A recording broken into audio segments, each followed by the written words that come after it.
Sobre tudo que se deve guardar, guarda o teu coração, porque dele procedem as fontes da vida. Este é um conselho do sábio Salomão para nós. O coração é aquele lugar onde está o nosso intelecto, nossas emoções, nossos desejos, tudo parte do coração. Veja, quando a Bíblia fala sobre coração, não está falando do órgão que bombeia sangue. Está falando de uma faculdade que faz parte da nossa constituição, que nós somos constituídos de espírito, alma e corpo. E o coração é esse lugar, onde sai, onde entra emoções, desejos, bons e ruins. É do coração que saem as coisas mais lindas e é do coração que saem também as piores coisas. E há outro texto também em Provérbio, em Jeremias, que vai dizer que o coração é enganoso mais do que todas as coisas e desesperadamente corrupto. Quem o conhecerá? Mas deixa eu te dizer, Deus conhece o seu coração. Ele sabe o que pulsa aí, ele sabe o que sai daí, ele sabe também o que entra aí.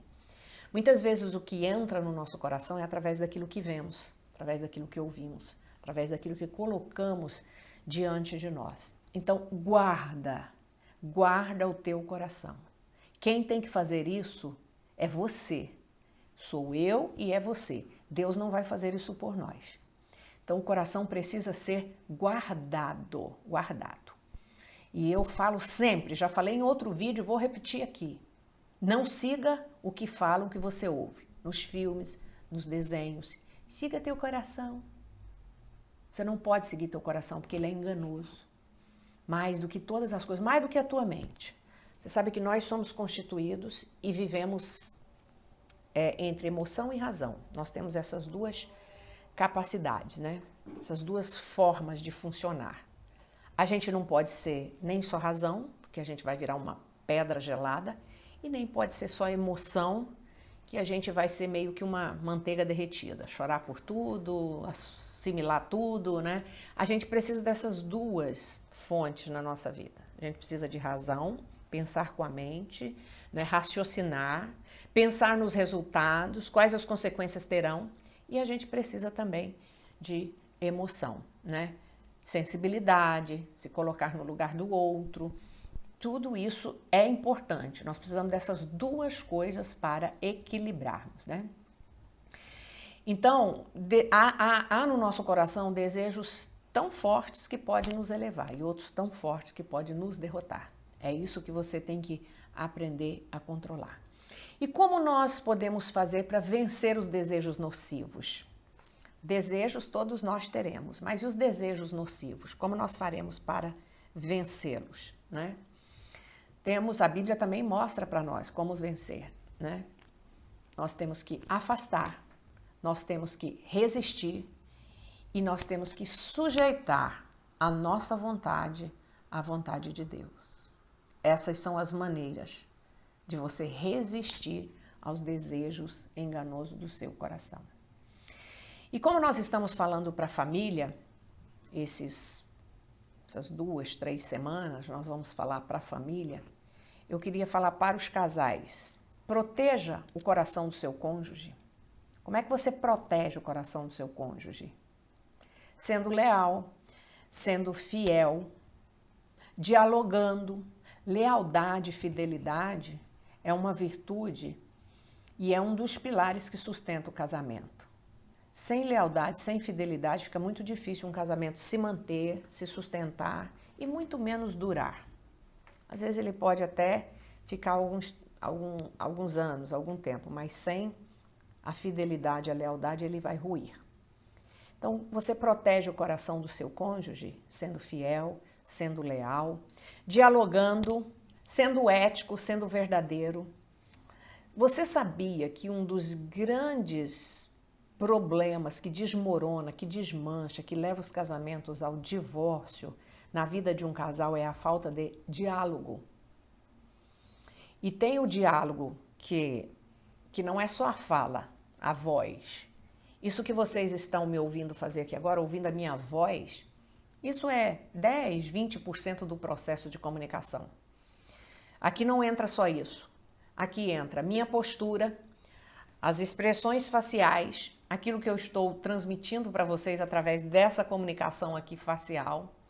Se eu estivesse aqui falando para vocês desanimada, triste, eu poderia trazer aqui a palavra mais linda, a palavra mais preciosa, a filosofia mais interessante, mas que eu não ia transmitir aquilo que eu gostaria de transmitir para vocês, que eu quero transmitir para vocês. Porque a comunicação tem a ver com a expressão facial. Então, muitas vezes no casamento, você não comunica com palavra, mas você comunica com gesto. Você comunica com a forma, você está dizendo sim com palavra, mas você pode dizer não com o gestual do rosto e do corpo todo. Porque o corpo todo também comunica, dependendo do que você quer passar para o seu cônjuge. E quem convive com você no dia a dia sabe exatamente como você é, o que você pensa, o que você sente em alguns momentos. A pessoa já é mais ou menos calculado o jeito que você mexe com o olho, levanta a sobrancelha ou entorta a boca. Isso é um tipo de comunicação. Então você protege o coração do seu cônjuge, o coração do outro, quando você dialoga. E dialogar é você colocar, tentar. Isso é um processo que a gente aprende a vida inteira. É você tentar temperar as suas palavras. A Bíblia diz para nós que a vossa palavra seja agradável, sempre agradável, temperada com sal. Isso é uma coisa incrível, porque o sal, se você exagerar, ninguém come. E se ficar sem ele também, dá até para comer, mas é horrível, perde totalmente o sabor. Então, palavras temperadas, né, é isso, é você achar, encontrar a sintonia do seu cônjuge, de como falar para atingir de forma positiva, de como falar para que ele entenda o que você está falando sem ferir. Tem casais que na hora da raiva, eles não medem palavras, eles não colocam filtro naquilo que vai falar e fala o que vem na boca, fala gritando, abaixo toda a gritaria. Paulo avisa para nós, Paulo nos alerta lá no livro de Efésios, seja tirado de entre vós ira, cólera. Cólera é explosão de raiva, toda gritaria, né? Nós temos que tentar sempre, sempre ter uma palavra temperada, uma palavra branda. Essa comunicação ajuda muito ao casal, né? Então, dialogue com seu cônjuge sobre temores, sobre fraqueza. Tem casal que fala sobre tudo, mas não fala sobre as suas próprias dificuldades. Não fala sobre as tentações que está enfrentando.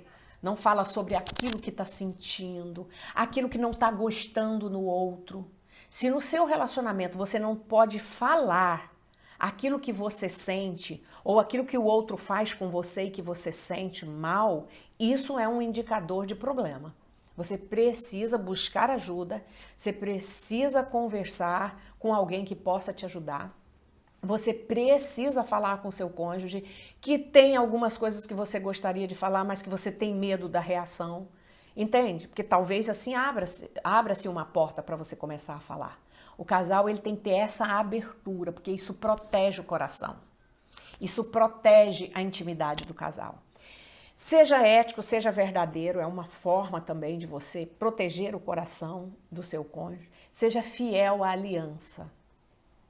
Quem casou nos conceitos da palavra de Deus precisa entender que o seu casamento é muito mais do que um contrato. Ele é uma aliança. Uma aliança que foi feita com testemunhas no dia do seu casamento, não só testemunhas físicas e humanas, mas a principal testemunha do seu casamento e desta aliança foi Deus. E a aliança no sentido do que Deus quer de nós, Jesus fez uma aliança conosco quando ele morre na cruz. Ele diz que a nova aliança, o novo testamento no meu sangue, quando ele morre por nós, ele está fazendo uma aliança de que nos compraria do pecado, nos justificaria do pecado, né? Então a aliança na Bíblia tem esse sentido, é mais do que um contrato, é um compromisso irrevogável. Então muitos casais na hora da dificuldade, na hora da dor, na hora até mesmo de doença, eles não pensam em fidelidade à aliança. Eles tiram o time de campo e vão embora. Não faça isso. Não faça isso. Vale a pena ser fiel. Eu digo que se o seu casamento não tem adultério, ainda vamos trabalhar o perdão. Todo casal que incorre em adultério, o adultério muitas vezes ele evidencia alguma falha nesse diálogo, nessa comunicação, nas relações, naquilo que agrada ao outro, naquilo que o outro gosta, no deixar o outro ser ele mesmo. Tem casais que quando casa, um tenta abafar a identidade do outro, abafar quem o outro é, critica todos os gostos, não ajuda ele no que ele tem sonho, nos projetos que ele tem. Isso vai abafando, isso vai minando uma relação que poderia ser saudável, poderia ser de cumplicidade, fica uma relação truncada, uma relação de jugo, uma relação pesada. E muitas vezes isto abre porta para o adultério. Então, todas essas atitudes ajudam você a guardar o coração do seu cônjuge. Então, guarda. Primeiro, guarda o seu coração, porque dele procedem as fontes da vida. E depois, você, com essas atitudes, você consegue também guardar o coração do seu cônjuge. Ok? Veja esse vídeo, se você gostou, curta, compartilhe. Se inscreva aí, né? Ative o sininho, porque toda vez que tiver outros vídeos, você vai receber uma notificação que tem lá um vídeo da psicóloga e pastora Márcia. E nestas semanas do mês de maio estarei falando para família, para casais, para filhos, para pais, mas depois nós teremos temas diversos, tá ok? Inclusive da psicologia.